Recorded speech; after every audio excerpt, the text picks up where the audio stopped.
To build a successful email list, I think it's really important to focus on that long-term relationship and really work to serve your audience, let's say at least 90% of the time, and only sell to them when you have something really, really important and like the perfect fit for the people on your list. I'm Bonnie Christine, and this is where all things creativity, design, business, and marketing unite.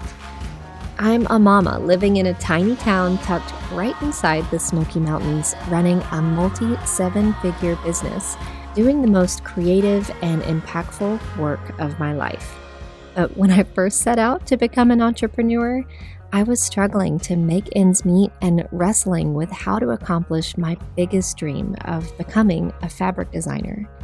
Fast forward to today, I'm not only licensing my artwork all over the world, but also teaching others how to design their creative life and experience the same success. I'm here to help you spend your life doing something that lights you up. I'll help you build a creative business that also creates an impact, changes people's lives, gives you all of the freedom you want, and is wildly profitable. Welcome to the Professional Creative Podcast. Hey there, welcome to this episode. I am so excited to talk to you about a topic that I'm pretty passionate about, and it has to do with email lists. By now, you likely know that an email list is important. It's one of the most important parts to your business. And today I want to talk specifically about what we call a nurture sequence.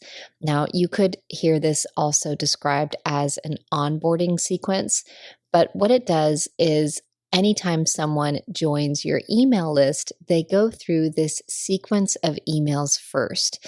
And so I want to talk about what that looks like, what to include on your nurture sequence or in your onboarding sequence, the reasoning behind it, and why it's so beneficial. Then I have 15 tips on how to make your nurture sequence really, really shine and work for you and do exactly what you want it to do, which is connect with your audience. So, are you ready to dive in?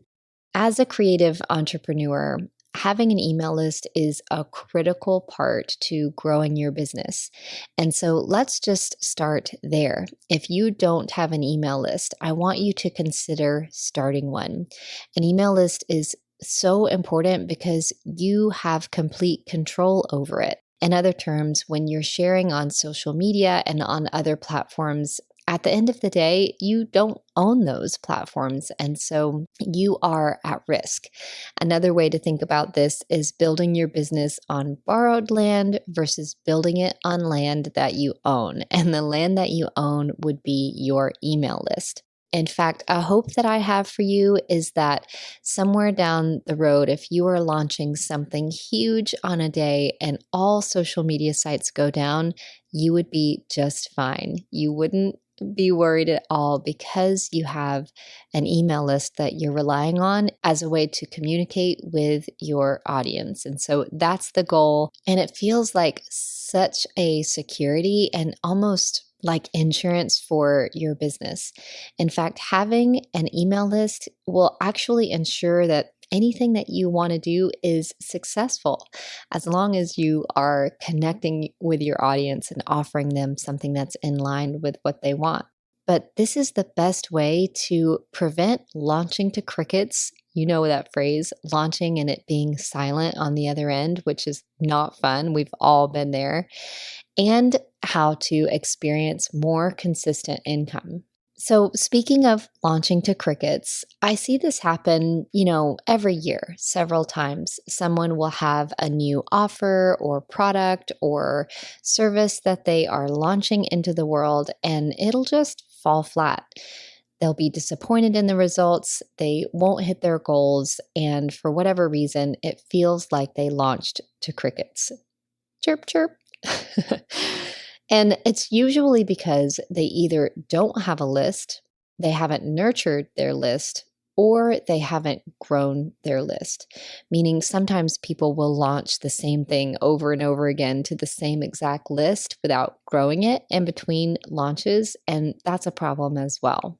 It's essential to focus on building and maintaining a warm and engaged email list. These are your people, and you have to work to connect with them and build a relationship with them. Email is foundational to everything else in your business. And if it's not what we consider to be warm, meaning engaged, then people aren't listening. So, one of the best ways to do that is with a nurture sequence.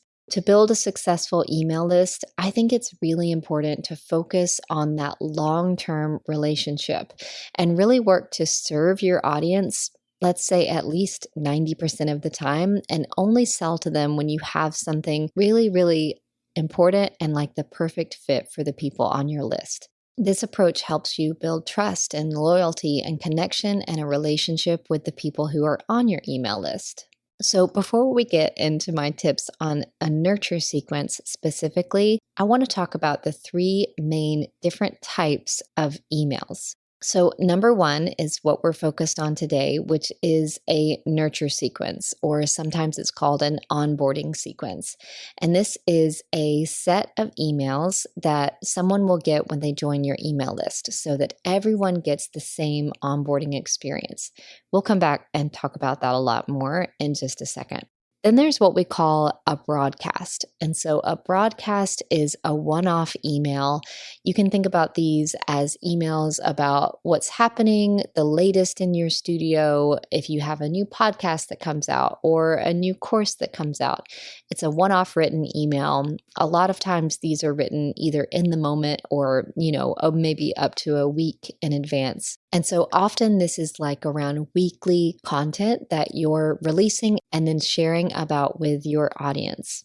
Now, the third type of email sequence is what I call a freebie sequence. And so sometimes, not all the time, but sometimes when someone signs up for an opt-in, which is how they join your list, then it can make sense to have a separate small onboarding sequence for that particular opt-in in and of itself. So for instance, if I offer a workshop and you have to sign up for the workshop with your name and email, then maybe it makes sense to put them in a freebie sequence, which is maybe 3 emails that welcomes them, onboards them into what we're going to be talking about the workshop, and maybe has them invite a friend to join them as well. So not all opt-ins or freebies require this freebie sequence, but some of the more robust ones that really have a lot of information to communicate around them could involve a little sequence on their own. But today we're going to focus on the broad nurture sequence. And really, we're almost there, but before we dive in, I have to tell you about the freebie for this episode. I'm so excited about it. We have pulled together 100 ideas for the emails that you can put in your nurture sequence. Now, typically nurture sequences are only 6 to 10 emails long, and so you're going to have a ton of ideas to pull from. And this is because the number one objection that I hear to writing and sitting down and really working on your nurture sequence is, I don't know what to say. I don't have anything to say. What are people going to be interested in? I don't know. And so there are so many things as a creative entrepreneur that you can talk about and that people want to learn about you. So we've pulled together a list of 100 ideas for you to use in your nurture sequence. Now, you can get that over on our show notes. So that's professionalcreative.com/blog/41 to get today's download. And I think you're going to really have a fun time brainstorming with it. So a good nurture sequence will really work to onboard the people who sign up for your email list into your world, into how you see the world, how you think about different things. It will also really onboard them into your ideology and your values and what you're doing and why you're doing it, right? Oftentimes it can offer value, and it will always remind your subscribers that you have solutions to their problems, even if that problem is a wall that needs a piece of art on it. So, like I said, it generally consists of, let's say, 6 to 10 emails, and you can spread those emails out, let's say, every 5 to 8 days to maintain engagement and also not overwhelm your subscribers. Your nurture sequence should onboard them into your way of thinking, and it should also really serve to them, not sell to them. So we're not selling anything to anyone who signs up to your list right away. We're just serving them and providing a ton of value, as much value as you can in these emails. You should aim to get them a quick win and start really letting them into your world. And this is going to help build trust between you and your audience and confidence in your brand. So if you want to see this in action, you can go sign up for my email list, which will immediately put you onto my nurture sequence. And so you can see how mine rolls out. Now, everyone who joins my list, no matter what time during the year, automatically gets put through this nurture sequence. So it's not anything that I'm doing manually. I set it up one time, and no matter when you join, you get the same sequence.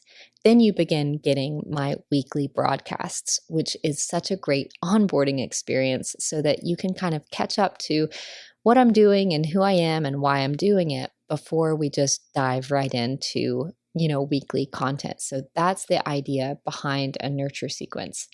So let's talk about the tips that I have for writing your emails and how to make them really engaging. Number one is to give your subscribers a reason to read until the end of the email and open your next email. So this is called an open loop. If you can open a loop that they will likely want to close with your very next email, you'll help inspire them to open more of your emails. You can even think about it as a Netflix style, like binge-worthy email sequence, right? So you want it to be engaging. And so oftentimes at the beginning of the email, I'll mention something at the end of the email that they have to read all the way through in order to get. And then at the end of the email, I'll just tell them what to look forward to, something like, I'll be back in your inbox in a couple of days with XYZ, something to get them excited and looking for my very next email. Number two is to focus on the readability of your emails. You're going to want to make them feel easy to read and fun to read. So I suggest breaking up your emails with things like bolded words and multiple paragraphs to just make them easier to read. I also really like to personalize emails, and so most email service providers will let you plug in everybody's unique name at the beginning, and so it says, "Hi Bonnie," instead of "Hi there," right? That makes it feel more personal. Now, number three is to encourage what we call micro conversions. And so typically if we're writing emails, we want someone to take an action. Now, as you remember, we're not selling anything. We are just wanting them to take action in a way that serves them. And so a micro conversion is any action that you want your reader to take. Something like click here, or watch this, or hit reply, or forward this email to a friend, right? So something pretty simple, but an action nonetheless. Number four is to A/B test your subject lines if your email service provider has this as an option. I use ConvertKit and highly recommend them. And so they let me A/B test. So what this looks like is at the top of my email, I can put in two different subject lines. One is the A test and one is the B test. And so I'm pretty sure ConvertKit does something like take 10% of the list and divide the subject lines to each of them, send it out, and then after something like 4 hours, it pushes the winning subject line out to the rest of your audience. And so don't quote me on the exact statistics there, but I'm pretty sure it works like something like that. And so you will A/B test, and then it automatically chooses the winner. And the winner is chosen by open rates, right? So which subject line got the most opens, and then it pushes the rest of the email with that subject line to the rest of your list. And so this is a great way to test different ideas and see what's really resonating with your audience. Really, anytime you can A/B test something, I highly suggest it so that you can learn more about what resonates with your audience.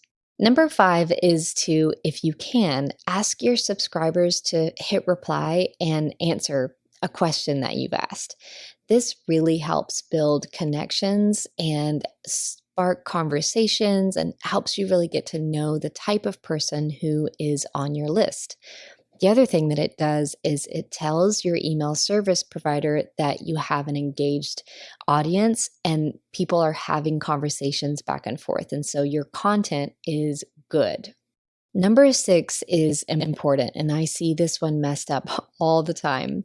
It's to have one primary call to action, meaning one most wanted action taken per email, and then reinforce it as many times as you can. And so sometimes I'll get an email that says, click here, and then go watch this, and then listen to this, and then, it's too many actions requested. And so the most meaningful or impactful emails you can write will have one most wanted action taken. So, something like read this or watch this or leave a review or something along those lines. And then it will reinforce it with 2 or 3 invitations to do the same thing over and over again. Basically, we all have a very short attention span. And so we're asking too much for someone to sit down and figure out all the different things we want them to do. And so one most wanted action taken per email will get you the best results. Now, number 7, I personally love, and it's to use a PS. And so theoretically, this doesn't make a lot of sense because a PS really originated from when you were handwriting or using a typewriter for a letter and had an afterthought. You couldn't go back and change it or add it later. And, when we're writing an email, you really could do that. But I still really love to use a PS because so many of our readers are kind of skimming our emails. And so oftentimes I'll use the PS as an afterthought or as a way to summarize. Like, hey, if you're just looking for the summary of this email, it's this, here's your link, and it's a great way. I personally love it as a reader of other people's emails to just get the PS and kind of get the summary of what they're trying to say. So I bet that the PS is actually one of the most read sections in an entire email when it's used well. Okay, so this one is important. If you are distracted, come back to me and listen up. Number 8 is that I want you to embrace unsubscribes. I know that's difficult and it's a little bit heartbreaking and you worked so hard for that person to come on your email list, but I want you to actually embrace having unsubscribes. And so actually the first thing you should do is if you're still getting notifications when someone unsubscribes from your email list, I see you. I know you're out there. I want you to go turn those off today. Promise me, okay? I want you to embrace them because as a business person, it's your job to both attract people and repel them. Meaning if you are one for everyone, you're really one for no one because you must be constantly attracting the right person and repelling the wrong person. And so this process will create unsubscribes, and that's okay. They're just not your person. It actually will help you build a more robust email list because the people who are on it are really, truly your ideal people. They're there for it. They like what you're doing. And this is just part of growing a list and growing a business that some people just won't be there for it. And also, sometimes maybe it's nothing personal, right? Maybe they've outgrown what you're offering, and maybe that's actually something to celebrate. So embrace unsubscribes. Don't take it personal. Know that with every unsubscribe from your email list, your list actually gets more and more refined to the perfect person just for your business. Number 9 is also something that's a little bit contrary to initial instinct, and this is to frequently email your list. Now, I hear sometimes people kind of afraid to email frequently, and so they'll let their list sit. And what this does is create cold subscribers. So we talk about audiences in terms of cold, warm, and hot. And so a cold audience is someone who's maybe on your list, but they forgot who you are. You haven't communicated with them in months. They don't know what you're up to or what you're doing.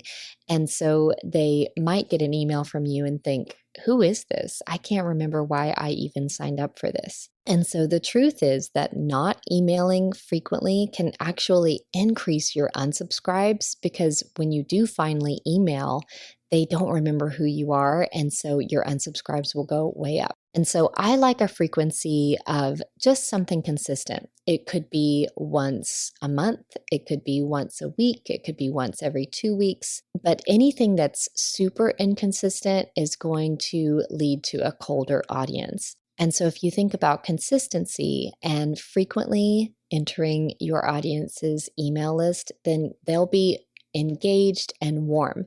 Now, of course, there's something as too frequent, right? So I would be careful anytime you're emailing more than once or twice a week outside of a launch. If you are launching, you better be emailing your list every single day.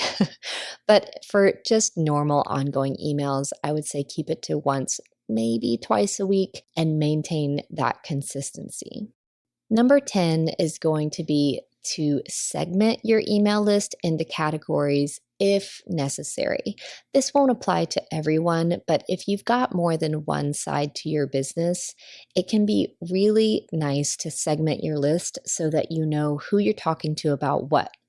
Again, not every email service provider will let you do this, but ConvertKit, the program that I use, absolutely does. And so oftentimes this looks like something called tags. And so you can segment your list. Let's say you have a fine art portion of your business, and then you have an education part to your business. And maybe every time you talk about a new course that you have, you're afraid that you are kind of annoying your fine art buyers. And maybe every time you're talking about fine art, you're worried about annoying your, course or education students. And so what you want to do is work to try to segment those and tag them separately, so that if you want to only talk to the people who are interested in one thing or the other, it's easy to do so. So there's a bunch of different ways you can do this. You can have it done upon entering your email list. You can tag them based on what links they click or what emails they open and some things like that. But I would look into it if you have two sides to your business that you think could benefit from speaking to in different ways. Number 11 is to not be afraid to embrace your vulnerability, embrace your humanity, and get personal with your subscribers. I think email, in kind of a weird way, feels intimate. Someone's inbox is a really special place. And if they're allowing you into it, it means that they're interested in what you're doing. And so don't shy away from sharing about your struggles or your challenges, and also your triumphs and your celebrations. This is going to help build trust and credibility with your audience, and really just connection. I think that's really what we're all craving, is just an honest connection with other people, whether it's in real life or online. And so being vulnerable and just being willing to share from your heart with your audience will go a really long way. Number 13 is to experiment with different types of content in your nurture sequence. Everyone has different learning styles, and so some people may love to sit down and read an email, while others may want to watch a video, while others may want to do something like take a survey or a quiz, or maybe even listen to an audio from you. And so you don't have to cycle through these all the time, but I think maybe once in your nurture sequence, if you could represent a couple of different types of learning styles or content consumption styles, that you'll really be able to engage your audience more thoroughly. Number 14 is to include others. We often call this social proof, meaning you're taking stories or testimonials or reviews that people have left you or shared with you, and you're bringing them for other people to read.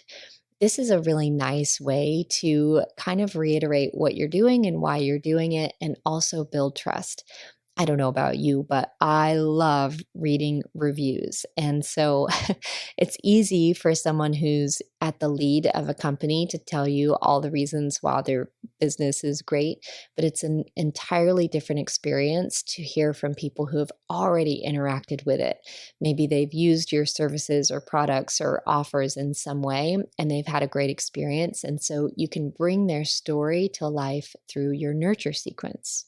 Number 14 is to tell them what to expect. This kind of goes back to your frequency. If you are going to be emailing them every week, or maybe it's just once a quarter, then just go ahead and tell them upfront in your nurture sequence what to expect and when they can expect to hear from you. That way they'll just know, and they won't be surprised if it's, every week or a couple of times a week or whatever it may be.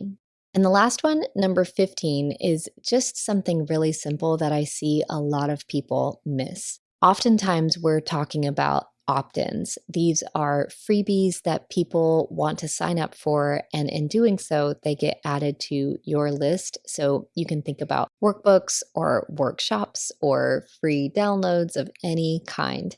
And so oftentimes someone will sign up for one, they'll get put on your nurture sequence, and then you have many other opt-ins, but you forget to put them in your nurture sequence. And so they're already on your list, which means that using your other opt-ins, other things that you've created before in your nurture sequence, is a great way to serve them and provide more value from them. So don't forget to not only use your opt-ins for list growth, but to also always send them to the people who are already on your list as a way to serve them as well. So I hope these 15 tips on writing your nurture sequence has been helpful. Most of all, don't forget to go download today's freebie.